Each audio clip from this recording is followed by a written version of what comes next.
नमस्कार, आप देख रहे हैं दीपक नौरंगी और मैं हूं आपके साथ मानवी ठाकुर। शुरुआत करते हैं आज की खास खबरों से। वर्तमान में जो बिहार की राजनीतिक स्थिति है उसको लेकर कई तरह की चर्चाएं हो रही है। बताया जा रहा है कि आने वाले दिनों में बिहार में लागू राष्ट्रपति शासन लागू हो सकता है। बिहार में नीतीश कुमार विधानसभा भंग कर सकते हैं। कई तरह की राजनीतिक चर्चाएं बिहार से लेकर दिल्ली तक में देखी जा रही है। आने वाले दिनों में लोकसभा चुनाव है, ऐसे में सबकी निगाहें बिहार के मुख्यमंत्री नीतीश कुमार पर टिकी हैं। 31 दिसंबर को जारी होने वाले आईएएस और आईपीएस अधिकारियों के तबादले की अधिसूचना जारी नहीं हुई है और आज 1 जनवरी सोमवार के दिन क्या सरकार अधिकारियों के तबादले की लिस्ट जारी करेगी या नहीं, ये कहना कठिन होगा, क्योंकि बिहार में सरकार की स्थिति बेहतर नहीं बताई जा रही है। ऐसे में बिहार में कोई बड़ा राजनीतिक उथल पुथल की भी संभावना बताई जा रही है। भागलपुर में 2 बड़े मामले को लेकर सिटी एसपी अमित रंजन ने प्रेस वार्ता की है। प्रेस वार्ता में सिटी डीएसपी अजय चौधरी सहित कई पुलिस इंस्पेक्टर और पुलिसकर्मी मौजूद थे। 32 मामलों में नामजद आरोपी काजू यादव, जो बांका जिले के रजौन थाना का रहने वाला है, उसे भागलपुर पुलिस ने हथियार और कारतूस के साथ गिरफ्तार किया है।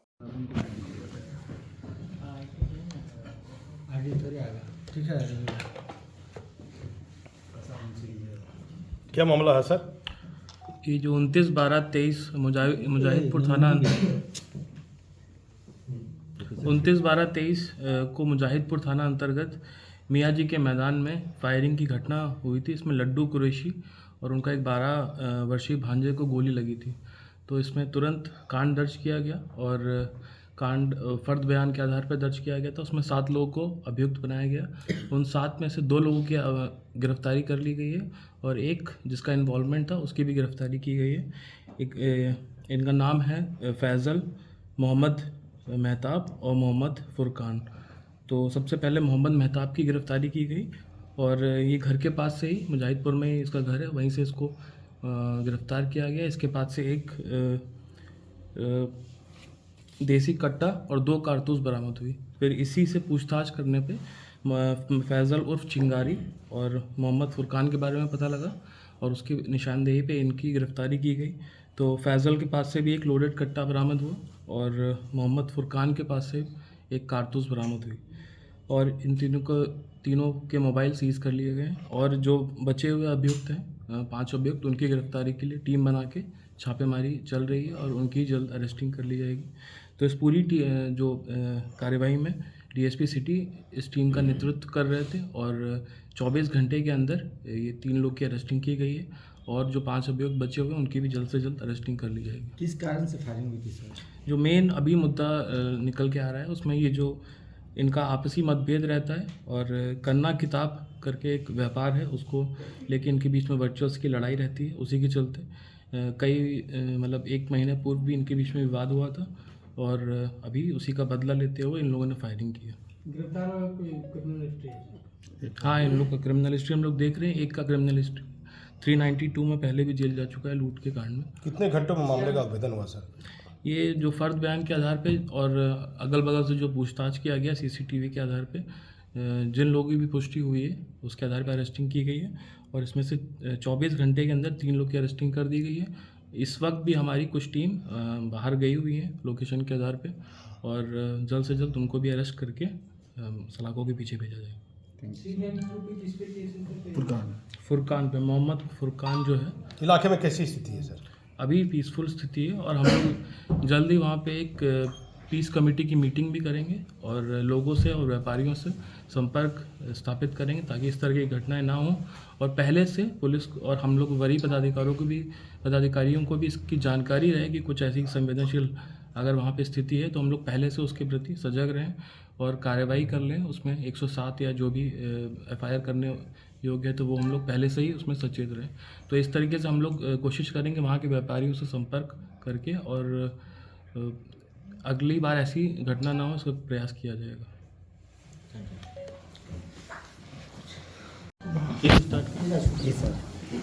आज दिनांक 31/12/23 को गोराडीह थाना अंतर्गत एक गुप्त सूचना प्राप्त हुई कि एक स्कॉर्पियो से 5-7 अपराधकर्मी कुछ अपराध करने के लिए उधर से गुजर रहे हैं। तो उसका नंबर पता लगाया गया, उसका नंबर ट्रेस किया गया, गाड़ी का नंबर स्कॉर्पियो को।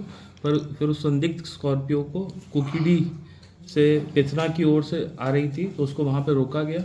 तो वहाँ पे एक आदमी ने पुलिस पे फायरिंग कर दी, वो मिस फायर हो गया राउंड और फिर वो वहाँ से भागने लगे। सभी के पास हथियार थे। पुलिस ने उनको खदेड़ने का प्रयास किया। उसमें से 2 अपराधियों को पकड़ा गया है।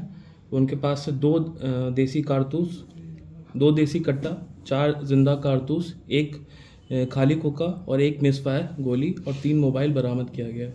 तो ये जो पकड़ा गया है काजू यादव, इसके ऊपर टोटल 32 कांड हैं जो अभी तक हम लोग को पता चले हैं। 26 कांड रजौन थाना में रजिस्टर्ड है और जो 6 कांड हैं वो आपके जगदीशपुर ओपी में रजिस्टर्ड हैं। तो बाकी हम लोग पता कर रहे हैं कि और किन किन कांडों में ये अभियुक्त वांटेड है। इसके ऊपर 25,000 रुपये का इनाम भी है और ये कम से कम जो अभी हम लोग को पता चला मिनिमम 32 केस हैं इसके ऊपर, और भी ज़्यादा होंगे और हम आपराधिक इतिहास इसका खंगाल रहे हैं। और ये बांका का टॉप 10 जो अपराधी है उसमें लिस्टेड है और 25,000 का इनाम है इसके ऊपर। कहाँ का रहने वाला सर? ये रजौन का ही रहने वाला है और खूनखार अपराधी है। इसमें पुलिस उपाधीक्षक अर्जुन गुप्ता पर गोली भी चलाई थी। ये उस समय प्रोबेशनर डीएसपी थे अर्जुन गुप्ता, उस पर गोली भी चलाई थी और ये मोस्ट वांटेड अपराधी में शुमार है और टॉप 10 बांका में था और 25,000 इसके ऊपर इनाम था।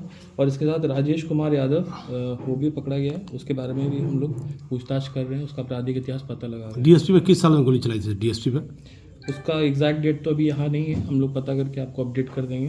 और वहीं पे थे बांका में जी। तो हम ट्रेनिंग कर रहे हैं। इसका पूरा जो प्रकरण है वो हम आपको अपडेट कर देंगे। और ये जो पूरी टीम थी उसका नेतृत्व डीएसपी सिटी कर रहे थे और इसमें इंस्पेक्टर सौम्य प्रियदर्शी सदर अंचल, संजय कुमार सत्यार्थी गोराडी थानाध्यक्ष, विनोद कुमार पुआनी और सहानी पवन कुमार गोराडी थाना से, बलराम पासवान और बाकी सशस्त्र बल था। तो इन्होंने काफ़ी अच्छा काम किया और गुप्त सूचना के आधार पर एक कुख्यात अपराधी को पकड़ा गया। ये भागलपुर पुलिस की बहुत अच्छी सफलता भी है और ये काफ़ी दिनों से फरार चल रहा था और एक बहुत बड़ी उपलब्धि भागलपुर पुलिस को प्राप्त हुई। 31 दिसंबर है और रात के करीब 10:15 बज रहे हैं। आईएएस और आईपीएस अधिकारी की लिस्ट निकलेगी, लेकिन देर रात तक भी लिस्ट जारी हो सकती है और रविवार का दिन है, 1 जनवरी को भी लिस्ट सरकार अब जारी कर सकती है, क्योंकि बिहार के मुख्यमंत्री बताया जाता है। राजनीतिक गलियारों में चर्चा है कि उथल पुथल की स्थिति बनी हुई है बिहार में, इसीलिए आईएएस और आईपीएस अधिकारी की लिस्ट रात के 10:15 बजे तक नहीं निकली है। भागलपुर सिटी एसपी अमित रंजन साहब 2 बड़े मामले को लेकर प्रेस वार्ता करते हैं। मियां साहब के मैदान में गोलीबारी की घटना हुई थी, 2 व्यक्ति जख्मी हुए थे, 1 बच्चा था और 1 व्यक्ति और था। उस मामले में पुलिस ने 3 अपराधियों को गिरफ्तार किया है, हथियार कारतूस भी बरामद किया है और एक कोई काजू यादव है, रोजोन का रहने वाला, बांका रोजोन का रहने वाला। कुल मिलाकर 32 मामले काजू यादव पर है। एक अन्य अपराधी और गिरफ्तार होता है और पुलिस, गोराडी पुलिस उसे चेक करती है और वो फायरिंग कर देता है, तो एक किसी अफसर को जो है जैकेट में भी गोली लगती है और छेद हो जाता है। लेकिन 32 केस जिस अपराधी पर है, पुलिस की उस पर निगरानी क्यों नहीं थी? लेकिन बताया जाता है कि भागलपुर सिटी एसपी अमित रंजन साहब जब बांका एसपी कुछ दिनों के लिए गए थे ट्रेनिंग में कहीं, तो भागलपुर के सिटी एसपी अमित रंजन कुछ दिनों के लिए प्रभार में वहां गए थे और वह काजू यादव पर लगे थे कि इसकी गिरफ्तारी कैसे होगी। तो भागलपुर के गोराडी थाना प्रभारी संजय सथार्थी और सौम्य प्रियदर्शी जगदीशपुर सदर इंस्पेक्टर हैं और बेहतर काम किया है, मैं उसकी जानकारी आपको दूंगा। लेकिन सबसे अहम सवाल उठता है, डीजीपी साहब मैं देख रहा हूं 31 दिसंबर है, भागलपुर की पुलिस होटल और धर्मशाला को चेक कर रही है। क्या भट्टी साहब, आपने 9 वर्ष को लेकर 31 दिसंबर और 1 जनवरी को लेकर आपने ये आदेश जारी किया कि सभी धर्मशालाएं और होटल चेक होनी चाहिए। जो भी डीजीपी बिहार के रहे हैं उन्होंने आदेश जारी कर दिया है कि नए साल को लेकर कोई संदिग्ध व्यक्ति बिना नाम पते के या फर्जी दस्तावेज दिखाकर कहीं होटल में तो नहीं रुका हुआ और विवाह भवन, धर्मशाला होटल, ऐसे स्थानों पर पुलिस चेक क्यों नहीं कर रही है? लेकिन भागलपुर पुलिस अपने स्तर से होटल, धर्मशाला और विवाह भवन चेक कर रही है। लेकिन क्या डीजीपी साहब आपने इस तरह का कोई ऑर्डर या आदेश जारी किया या नहीं किया? ये भी एक अहम सवाल है, क्योंकि अभी तक हमारे पास ये जानकारी नहीं है कि डीजीपी साहब ने नए साल को लेकर क्या ऑर्डर जारी किया है। अब आ जाइए, क्या क्या अपराधी गिरफ्तार हुए हैं उस पर मैं आपको कुछ विशेष जानकारी दे देता हूं। आ जाइए, मियाँ साहब के मैदान में घटना घटी थी 29/12 को। 12 वर्षीय को गोली मारकर जख्मी किया गया था, मोहम्मद लड्डू कुरैशी और उनके 12 वर्षीय भांजा को। 2 व्यक्ति जख्मी हुए थे। इस मामले में फैजल उफ चिंगारी, पिता उस्मान मौलाना चक, मोहम्मद बेताब, पैसर मोहम्मद लड्डू हुसैनपुर, मोहम्मद फुरकान, पैसर अहमद करीम मौलाना चक और देसी कट्टा 2 कारतूस, देसी कट्टा कारतूस मोबाइल फुरकान के पास से बरामद हुआ। और इसमें मेहताब खान और मुजाहिदपुर इंस्पेक्टर देवानंद पासवान, फिर पुलिस निरीक्षक मोहन कुमार सिंह और अनिल कुमार सिंह और शेख और चुन्नू कुमार, ढेर पुलिस अफसर इसमें मौजूद थे। मेहताब खान और देवानंद पासवान ने बढ़िया काम किया। अब फिर आप चले आइए, गोराडी थाना का ये मामला है। गोराडी थाना में पुलिस रात्रि में चेक इन कर रही थी एक स्कॉर्पियो गाड़ी को, जिसका नंबर था BR10PB 066-2। संदिग्ध अवस्था में देखी गई।